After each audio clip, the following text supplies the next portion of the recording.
If you want to start a business, you have to answer these 4 questions before you do anything.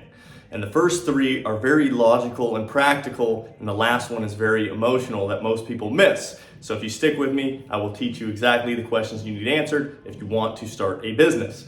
If you don't know who I am, my name is Matt Petruso. I own an insurance agency, I own a real estate investment company, and I've created a life completely on my terms. And I had no idea how any businesses started or worked or anything like that before I got into it. And if I would have known these questions that I'm going to teach you today, it would have saved me a lot of time and headache, but I can hopefully pass that information along to you so you can get a head start and create a good life on your terms, okay? So why is this vitally important? Because when you're starting a business, it's important to understand the fundamentals of any business, because if you don't and you're just going into it with just a mind of, hey, I need to make money, that's why most people fail, right? Because they don't think about the most important fundamental foundational pieces, which are these 3 first questions, and then the 4th question is, like I said, very emotional and actually something that most people miss. So the first question is, let's keep it simple. So the first question is, what product or service are you going to sell? And this is where most people get mixed up because they try and sell 20,000 different things. When I got into my insurance business, I was tempted and offered many different products and services that I was able to provide, but I wanted to specialize in one little thing purely out of kind of laziness, but it actually ended up being the best decision I ever made, because when I was selling insurance, I specialized in a unique Medicare insurance. So it's specifically only Medicare health insurance, okay? So that's the first thing that I knew that I was only going to focus on selling this thing. Anything else on top of that would be confusing and it would stop me from growing and being the best at that thing. So I only sold Medicare health insurance, okay? So you have to ask yourself, well, what is the product or service that I'm going to be selling? All right, simplify it. Keep one simple thing. And then 2, for me, it actually answered the second question, which is, who is the person that you are going to be serving, right?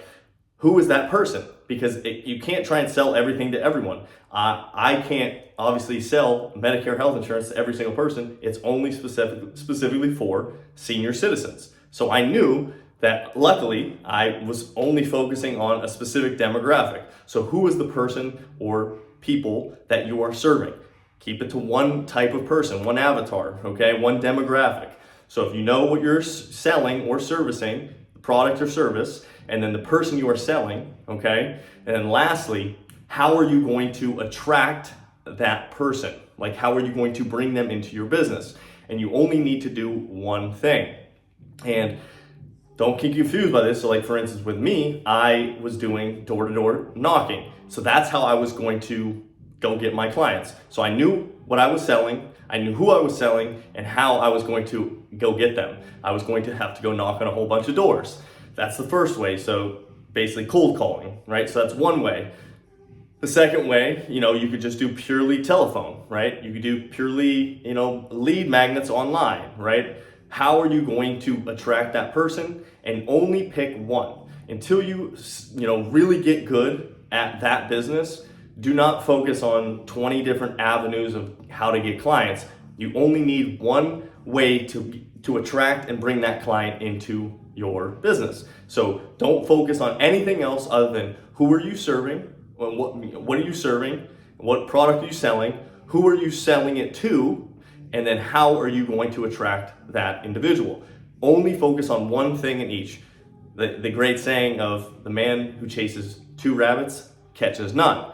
I was fortunate enough and I got lucky enough to basically stumble into, that's all I did. I focused on one product, one client, one type of client, and then one way of getting it, right? And then after you expand out and you start making a little bit of money, obviously we can expand out.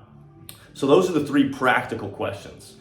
But the most important question, in my opinion, is the last question, the 4th question. And this is, if everything goes perfect, not perfect, but like if everything goes really well with that business that you're starting, what would your life look like in 10 years? How would that business be, right? So like in my example, I knew that once I started in this business, I knew if I worked for 10 years and I built up a good clientele basis, I no longer had to knock on doors.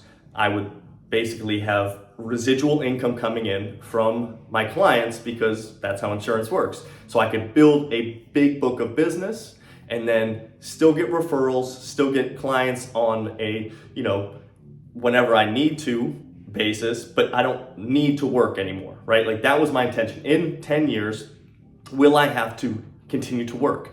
Will I have to work? The difference is, will I have to or will I want to, right? So I want to, I still want to work, but I don't have to. That's the big question you have to ask yourself. In 10 years, how will my life look? If it is, and there's two reasons why this is actually a very important question, is because a lot of people think that they just want to grow this huge, massive business because the money. But they don't actually think about deeper, like if I grow this huge business, I have overhead, I have personnel I have to take care of, I have staff, I have clients I have to manage. You have to manage a lot of things if that's the type of business you're trying to grow. And if best case scenario comes about and that's the situation you're in, the worst thing that you could ever get into is basically buying yourself a full-time job, right? And that you now are a slave to because you now manage all this other stuff because you didn't think far enough ahead about how you want that business to look. So that's the first one. Is that business worth your time and effort to get really good at over the next 10 years? And if you did get really good at, your business was booming, how would your life look?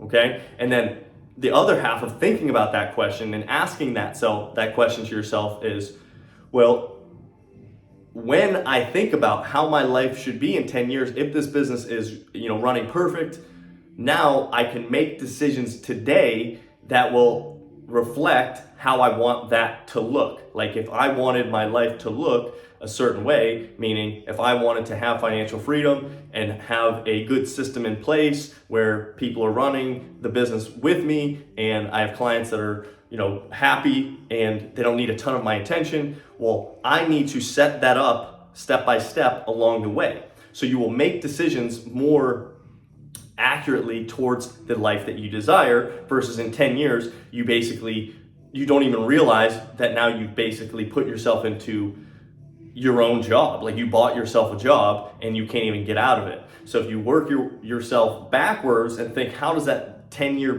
period of time look, right? How does it ideally in 10 years, how does my life look? And then now how can I make the decisions on that process to make sure it ends up like that?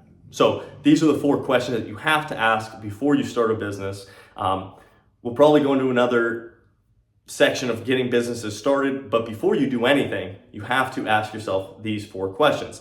Don't try and overcomplicate things. I promise you, when you overcomplicate things, you will not win.